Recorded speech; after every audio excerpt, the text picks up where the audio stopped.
Hello and welcome back to Jenna Gets Creative. We are doing a review on these pencils today. Sorry if the audio sounds different. That new microphone I bought in January is already dead. My computer no longer accepts any input from it. Not happy about that. So we're back to the camera's built-in audio until I can remedy that situation. I have learned some new tricks on editing the audio since then, so hopefully it'll still be okay. Anyway, moving on. I have been really interested in those Macaron style pastel pencils that are really popular lately. I believe it's the Brutfiner.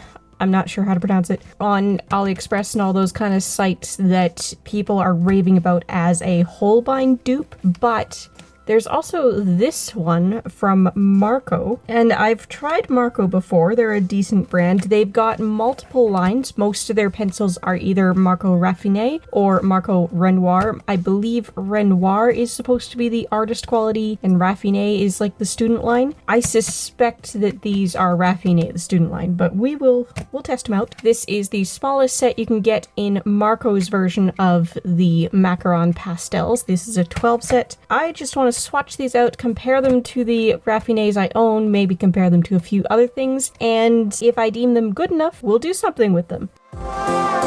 So here they are. Look at these beauties. I love the colors of the barrels so far.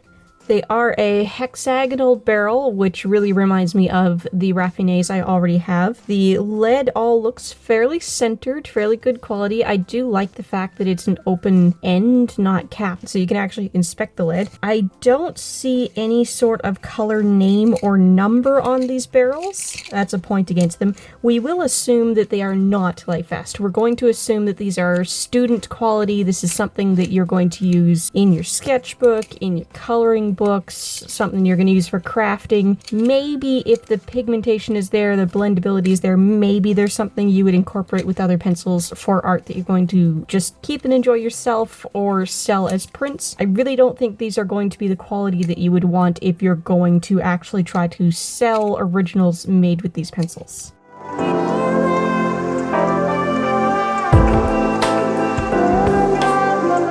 So these leads do feel quite hard. They're hard, but they're waxy, and that's an unusual combination. Normally when I sense that the core is quite waxy, I expect it to be buttery smooth, and these are not. So that suggests to me, once again, that these are not the artist line, these are the student line. There is a lot more filler than pigment in here. I do like the colors, and they are fairly accurate to the barrel.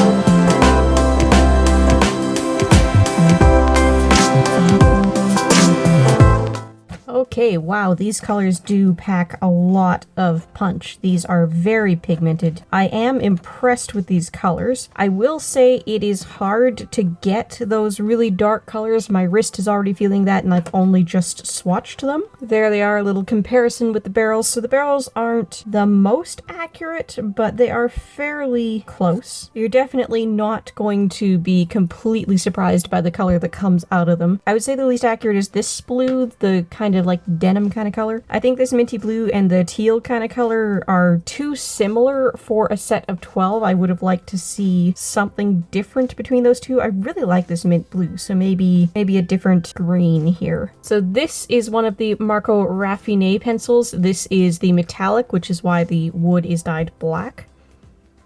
But as you can see, they are the same barrel shape, the same barrel size. The Raffiné leads are a much smaller diameter. That's not just a color trick, they are actually smaller. But the fact that the wood barrels are the same size and this lead is bigger, that means there's not all that much wood protecting the lead. And this really doesn't seem like the highest quality wood. It seems like this might be compressed wood. Oh yeah, definitely compressed wood. So this is not going to be the highest quality pencil out there, again, point in favor of this being more like the Raffiné, less like their Renoir. It's not an artist quality pencil. Do not rely on it for light fastness, that kind of thing.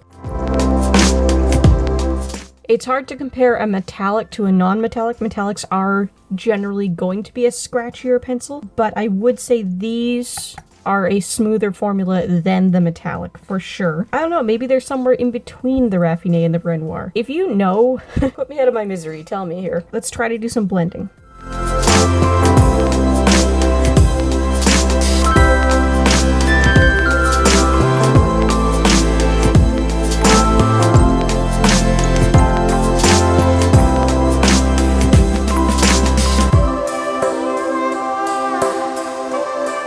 Okay, the more I use these, the more I like them. They are really easy to create a gradient blend. This pink to purple, this orange to pink, almost seamless, almost flawless. Blue was a bit scratchier than the teal in this one, but again, really nice blend. I don't expect a perfect blend between purple and yellow. Those are not exactly super blendable colors, but I'm happy to see that the yellow does actually have an effect here, but it's not just creating brown ugly mud. It is actually creating somewhat of a transition. Now, a couple more things we can look at out of curiosity. These don't claim to be a watercolor pencil, but oftentimes colored pencils do move a bit underwater, so let's see what happens.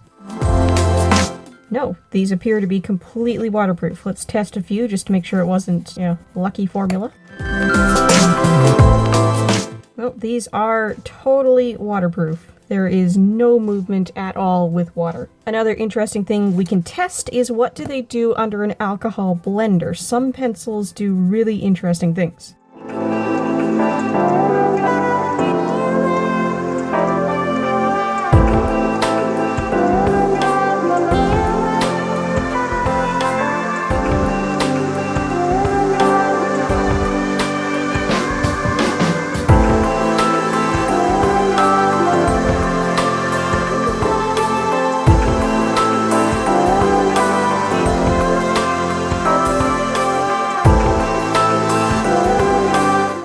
Is this a better blend than this? I think it is. I might have been using a different pink on that. I do think that these are going to respond to your blender pencils if you have them. So it looks like these pencils are kind of, what you see is what you get. What you can do with these pencils is what you're going to be able to do with them, and bringing in extra tricks doesn't seem to do a whole lot. Let's try a piece. Let's see what I think of them after I've attempted to actually render an image with them. Okay, so Jenna of the future here, I have done the test piece that you are watching in time-lapse now, and I have some thoughts. I do actually like these colored pencils. I maintain that they are not professional pencils. They do have their limitations, but I think anybody who is just looking to have some fun, just looking to add some extra pastel colors to their collection, you're gonna like these. These are going to be a great choice. Very affordable too. I can't promise that the prices are always going to be the same, obviously, but I'll put a screenshot of my AliExpress order up on screen so that you can see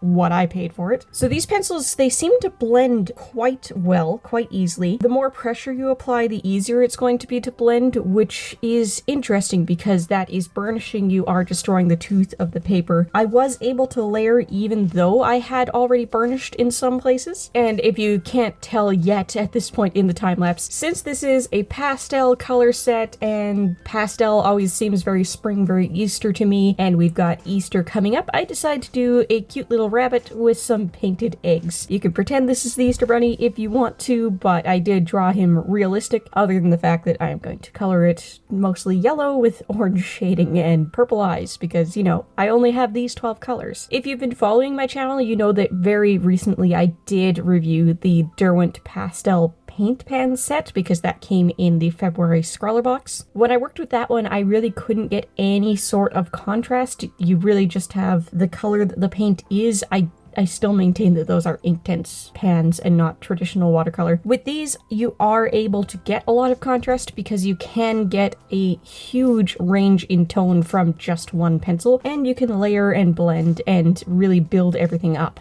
If I were to compare the way these felt to draw with to other collections that I use a lot, I would say they're most similar to the Faber-Castell Gold Fabers, their student line. They do feel quite smooth to work with, they do go down nicely, they do blend a bit, but they are a much harder lead than something like a Prismacolor, and they do have limitations. You're only going to be able to build up so many layers, you're only going to be able to blend so much. There is going to come a point where you just can't put anything else down on the page. For reference, I am using nothing particularly special. It is Clairefontaine Gold Line cartridge pad, 120 GSM, not much other information here on the pad cover to read to you. And I do think that that's a fairly standard sketchbook type paper, the sort of paper you would be using if you're just sketching, if you're just playing, if you're just giving this to a kid to work with. For art pieces where I'm just doing it for a video, just working in a coloring book, that sort of thing, I can definitely see myself using these pencils in conjunction with others in order to get these tones. It is hard to get these sort of pastel tones in a lot of pencil brands. I would definitely be curious in the future to get the other big brand that's being sold on AliExpress right now, the Britwiner, and I would also be curious to try the Holbeins that everybody's comparing these to. I imagine that the Holbeins are a much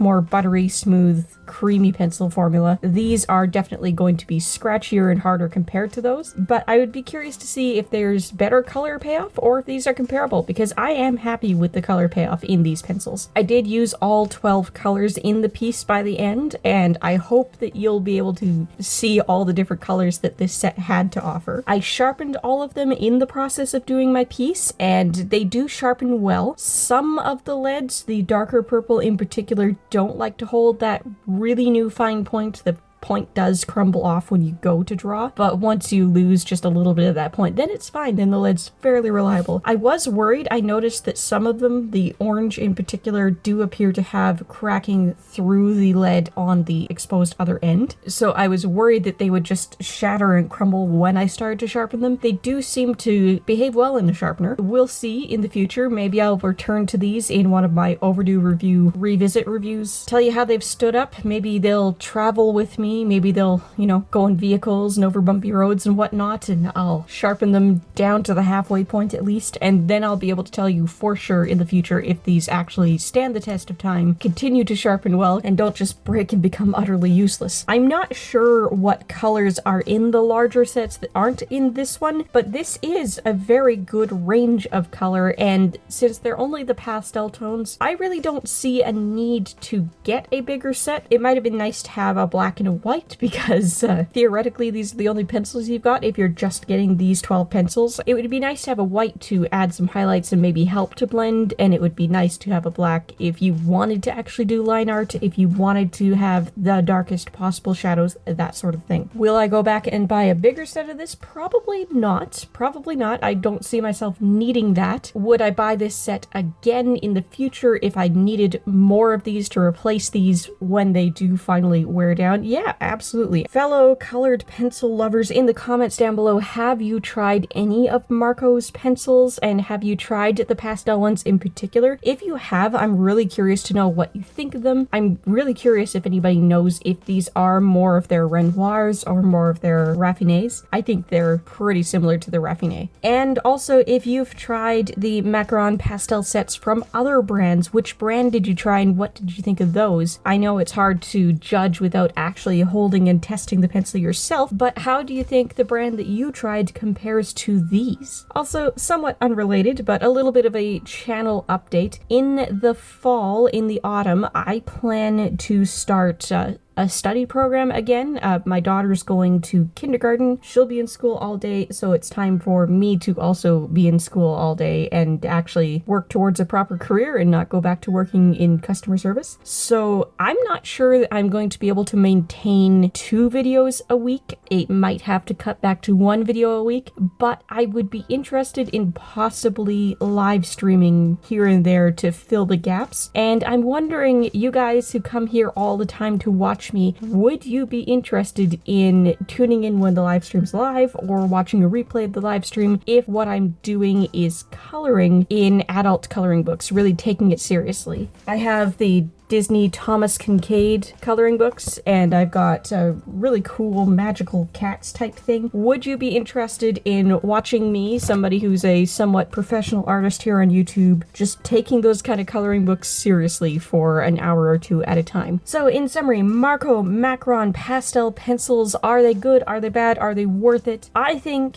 that if you are a hobbyist, if you are a crafter, if you are using these in coloring books, or if this is a formulation that works well with your other pencils and you are selling prints, I think that these are an excellent choice, and I think that they will add a very nice range of pastel toned colors to your collection. If you are only producing art to sell the original, I would not trust that these are light fast, and I would caution you that they do have layering and blending limitations. These are not a polychromos, these are not a Prismacolor, these are a student line pencil, and while they are very good for what they are, they're not professional. So going into this knowing what you're buying, if you're buying it for the right reasons, absolutely worth your cash. Check these out. If you're looking for more to watch, I've got some suggestions up on the left side of the screen now. Don't forget to like, comment, maybe even subscribe, and if you like living life creatively, whatever that means to you, I'd love to have you along for the ride. Bye guys!